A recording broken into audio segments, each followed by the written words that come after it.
Hoy nos vim junto un rato para nos entregar oficialmente cuenta anual de año 2013 na Controlaria General e o presidente, Sr. Gabi Welleman.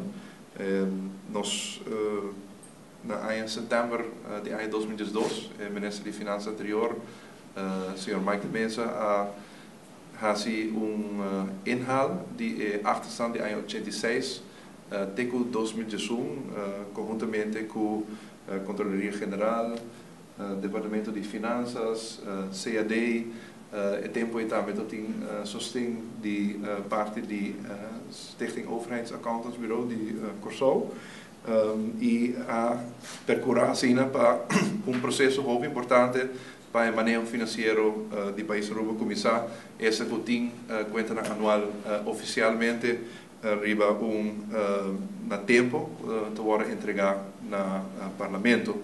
Nós temos agora conta anual de ano 2013 com a Controlaria General tem agora aqui momento para por fazer a revisão de conta anual de 2013 para também poder entregar no parlamento segundo o qual a Constituição estipula esta setembro de ano aqui e conta anual de ano 2013 mas agora entregado. Nós põe também nos dilante, nós mandamos carta acaba na Departamento de Finanças que não somente é importante para nós ter conta anual, mas também é necessário para nós começar com o processo de conta mensual.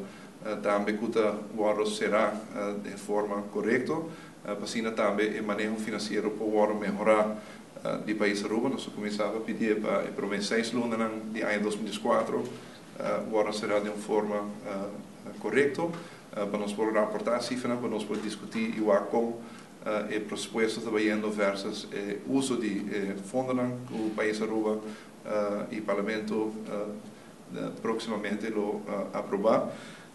E também o processo para nós conseguir mensualmente por o cifra e também nós temos que adaptar para algo importante. Então, é um processo, um momento importante, mas também nós não por para quieto, onde nós está e sempre se queda melhorar o manejo financeiro e a reportagem de cifra. E eu trouxe para você que toch momento importante e agora aqui quero dar oficialmente Sr. Gabi Welleman a cifra de ano 2013.